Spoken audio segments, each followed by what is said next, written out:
Grounded airline workers at LPAA sacked. A young woman is killed while walking to her vehicle. The details straight ahead. And a murder trial moves to the closing phase. The Bahamas Tonight, the National Report starts now. Now in HD.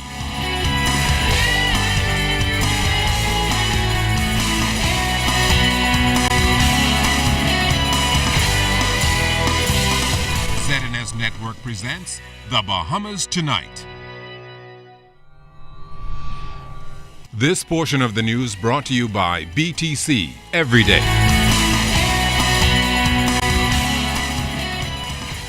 American Eagle, a subsidiary of American Airlines, reportedly cutting dozens of local jobs at the airport. Good evening, everyone. I'm Charisma Robinson. And I'm Chris Saunders. Thank you so much for joining us. As Fern Carey tells us tonight, those airline workers were made redundant after receiving letters last week informing them of the move during a meeting with management.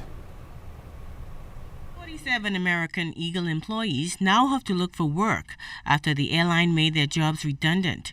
Just last week, the U.S. carrier issued a letter informing workers that the layoffs were necessary as wing work performed by Envoy, a Bahamian-based company, on behalf of American Airlines and NASSAU will now be handled by U.S. Airways. The layoffs are expected to take effect on or about April 15th, but no date was listed in the letter. President of the Airport Airline and Allied Workers Union, Nealy Harding, claims the move was done without proper consultation with the union and came as a surprise to workers. Meeting that night, they actually had men that would have cried because they said, you come down here 3 weeks to give us notice to say that our jobs will no longer be in existence. And we have to sign by tonight to say that we'd like to continue with our employment. The American Eagle has 87 employees. The 87 employees they have, 47 of them is affected by the layoff and the redundancy with the customer service agent. The other ones are ramp service agents, and they handle operations under the wing of the aircraft. While all of the terminated workers were given the option to reapply, Harding said if rehired, they will have to take a pay cut. She claimed the airline is trumping the country's labor laws, and she called on the government to intervene. What's sad about this is that American Eagle have, out of those 80-something employees they have here, 12 of them are considered permanent employees. Everybody else are contract workers that they guarantee 20 hours per week. Once the redundancy happens, they're saying that they're going to pay them. They can reapply. They will go through a vetting process as if they were new employees, and they will be paid $8.66 an hour. In my opinion, that is $11,000 for $11,400, which makes it $2 less than what is the minimum wage. I mean, this has actually devastated the lives of those employees. We have employees who've been there for 20 years, and after 17, they would have made them permanent part-time employees where they would have reduced their hours. They've taken back 1 week of their vacation pay about 2 years ago, which is an active trade dispute at the Department of Labor. Harding also stressed that redundancy clauses must be revisited in order to protect the rights of workers moving forward. There's no way. This act says that you've worked for a company loyally for 20 years, and when you leave, the act only gives you 12 weeks pay, and for supervisors 4 weeks. American Eagle also wanted to pay those persons that were supervisors. They wanted to pay them at a rate of 2 weeks pay, not considering their 4 weeks tenure as supervisors. And what they did after they had the meeting and I addressed that issue, they went back and reduced their hourly rate of pay from $1.50 to $1 an hour. And I think that is total deception and total disrespect. And I am asking for the Minister of Labor and the Director of Labor to enforce that American adhere to the policy and be honest and fair in their dealings with them as the government first, and then with these employees.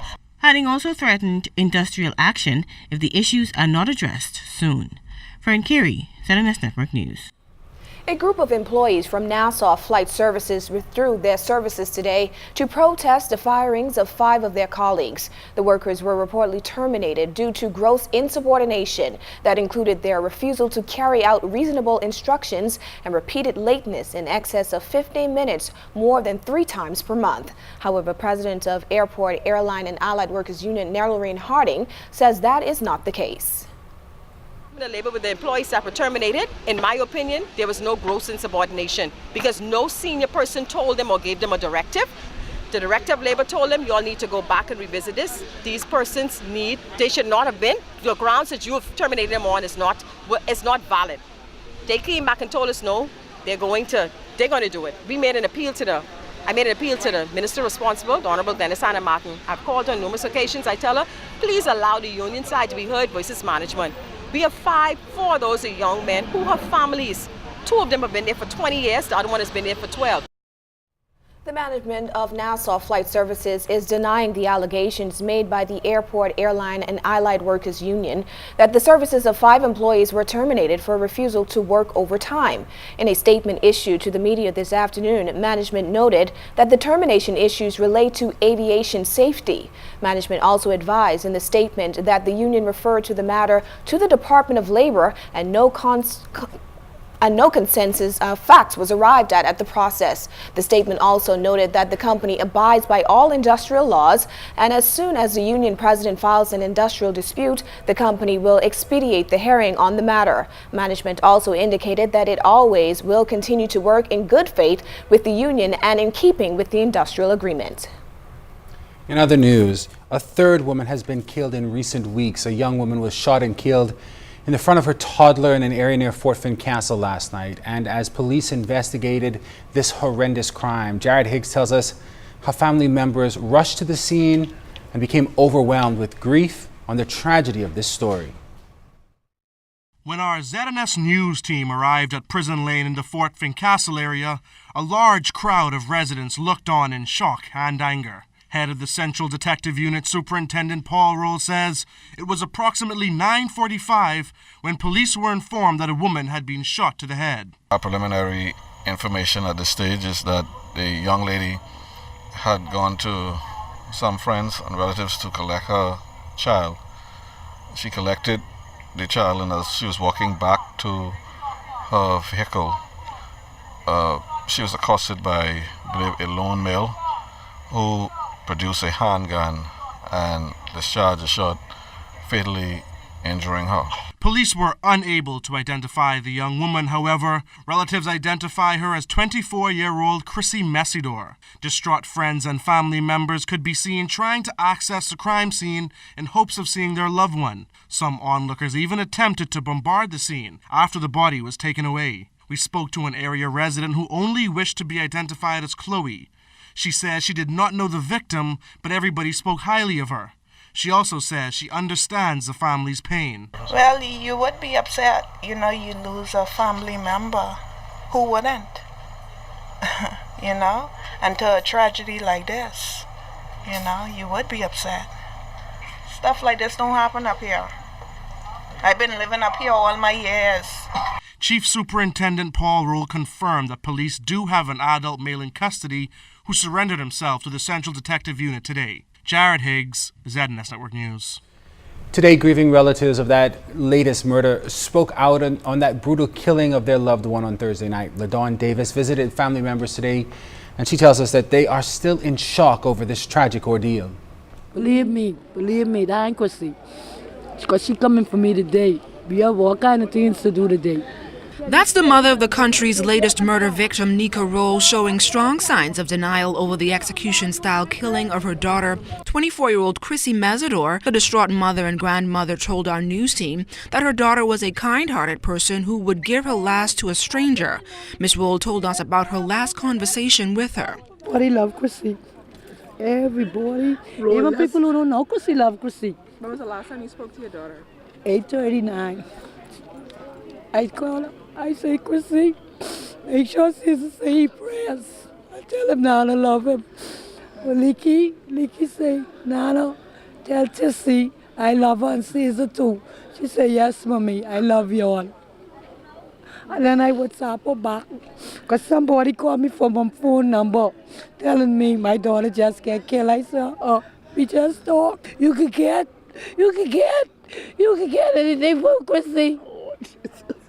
You gonna get a shoes, a new anything, because he'll carry you to the store. And if she buy an outfit, she can buy one for you too.